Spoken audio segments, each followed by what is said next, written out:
오늘 함께 살펴보실 말씀은 다니엘서 4장 1절에서 18절 말씀입니다. 구약성경 다니엘서 4장 1절로 18절, 제가 가지고 있는 구약성경 1237면에 있습니다. 다 찾으셨으면 함께 읽으시겠습니다. 느부갓네살 왕은 천하에 거주하는 모든 백성들과 나라들과 각 언어를 말하는 자들에게 조서를 내리노라.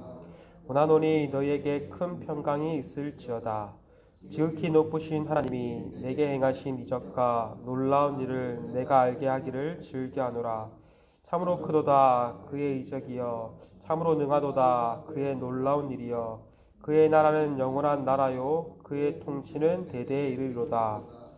나 느부갓네살이 내 집에 편히 있으며 내 궁에서 평강할 때 한 꿈을 꾸고 그로 말미암아 두려워하였으니 곧 내 침상에서 생각하는 것과 머릿속으로 받은 환상으로 말미암아 번민하였노라. 이러므로 내가 명령을 내려 바벨론의 모든 지혜자들을 내 앞으로 불러다가 그 꿈의 해석을 내게 알게 하리라 하였더라. 그때 박수와 술객과 갈대아 술사와 점쟁이가 들어왔으므로 내가 그 꿈을 그들에게 말하였으나 그들이 그 해석을 내게 알려주지 못하였느니라. 그 후에 다니엘이 내 앞에 들어왔으니 그는 내 신의 이름을 따라 벨드사살이라 이름한 자요, 그 안에는 거룩한 신들의 영이 있는 자라. 내가 그에게 꿈을 말하여 이르되, 박수장 벨드사살아, 내 안에는 거룩한 신들의 영이 있은즉 어떤 은밀한 것이라도 내게는 어려울 것이 없는 줄 내가 아노니 내 꿈에 본 환상을 해석을 내게 말하라. 내가 침상에서 나의 머릿속으로 받은 환상이 이러하니라.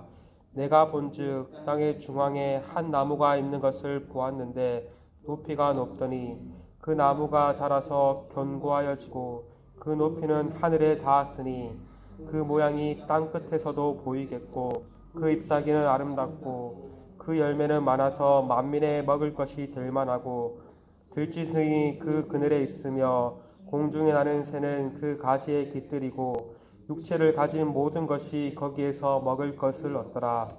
내가 침상에서 머릿속으로 받은 환상 가운데 또 본즉 한 숭배자 한 거룩한 자가 하늘에서 내려왔는데 그가 소리질러 이처럼 이르기를, 그 나무를 베고 그 가지를 자르고 그 잎사귀를 떨고 그 열매를 해치고 짐승들은 그 아래에서 떠나게 하고 새들을 그 가지에서 쫓아내라.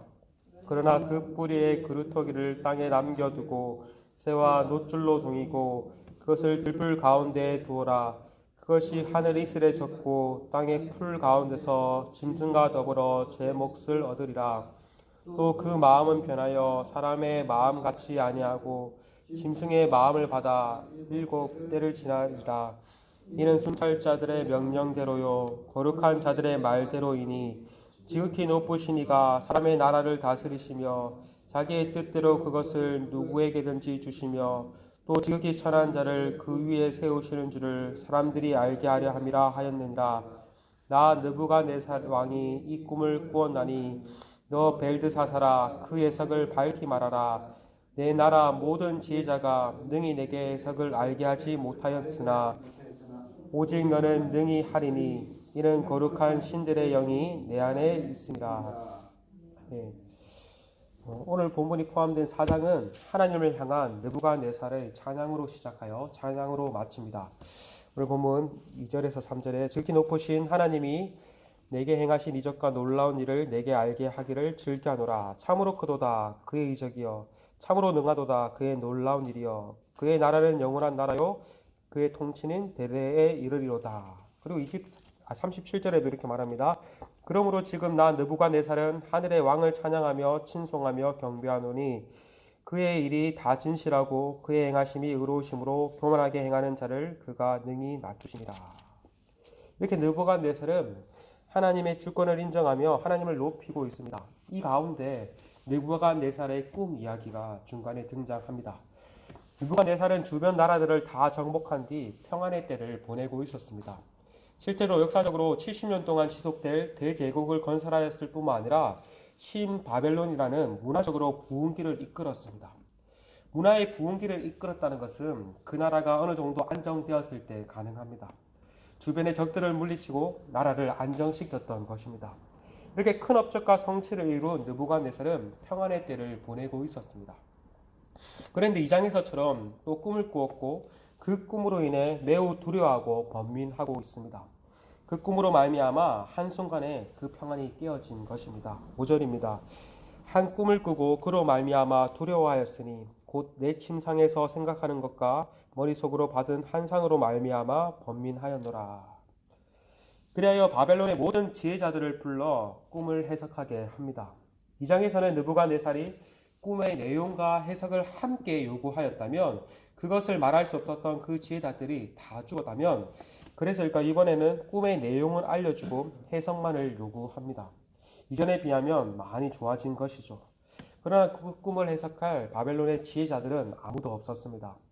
그것을 통해 우리는 바벨론의 최고의 권력자 느부갓네살뿐만 아니라 가장 지혜가 있다고 하는 바벨론의 지혜자들 또한 한계와 무능함을 엿볼 수 있습니다.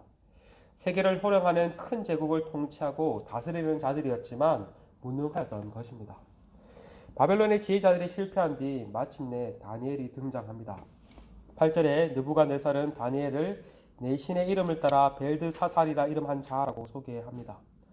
앞서 우리가 살펴보았듯 1장에서 다니엘은 하나님이 재판하신다라는 뜻을 가지고 있었습니다. 그런데 그 이름의 뜻에서 베리어 왕을 보호하소서라는 벨드사살로 이름을 바꾸었습니다. 여기서 벨은 바벨론 신을 부르는 호칭이었습니다.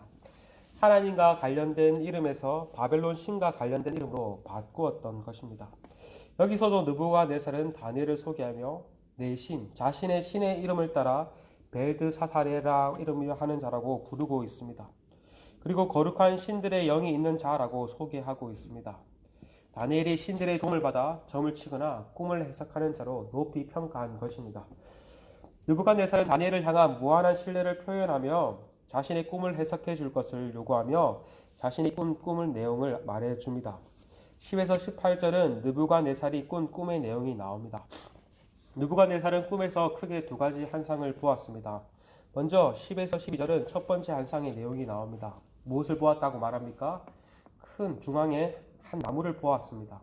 이 나무는 매우 높았고 더욱 견고하고 크게 자랐습니다. 얼마나 크게 자랐는지 하늘에까지 닿을 정도로 높이 자라 그것을 땅 끝에서도 보일 수 있을 정도였습니다. 그 잎사귀 또한 아름답고 열매 또한 모든 사람들이 먹을 수 있을 정도로 풍성했습니다. 땅의 들짐승이 그 그늘에 거하였고 공중에 나는 새들이 그 가지에 깃들었고 모든 생물들이 그 나무에서 양식을 얻을 수 있었습니다. 아낌없이 주는 나무였던 것이죠. 이 나무는 무엇을 의미합니까? 내일 본문 4장 22절에 나오듯 이 큰 나무는 느부갓네살 왕을 가르쳤습니다. 느부갓네살이 건세가 크게 미쳐 온 세상을 다스린 것을 의미했습니다. 여기까지 느부갓네살 왕이 꿈을 꾸었다면 그의 두려움과 근심이 덜했을 것입니다. 그런데 13절부터 또 두 번째 환상이 나옵니다. 이번에는 한 순찰자가 나오죠. 이 한 순찰자를 가리켜 또 한 거룩한 자라고도 표현합니다. 그런데 이가 어디서 내려왔다고 말합니까? 하늘에서 내려왔습니다. 하늘에서 내려왔다는 것은 그가 특별한 존재, 천상적 존재임을 의미합니다. 하늘에서 내려온 순찰자는 크게 소리 지르며 앞서 나온 거대한 나무를 다 해칠 것을 외쳤습니다. 14절입니다. 그가 소리 질러 이처럼 이르기를 그 나무를 베고 그 가지를 자르고 그 잎사귀를 떨고 그 열매를 해치고 짐승들을 그 아래로 떠나게 하고 새들을 그 가지에서 쫓아내라.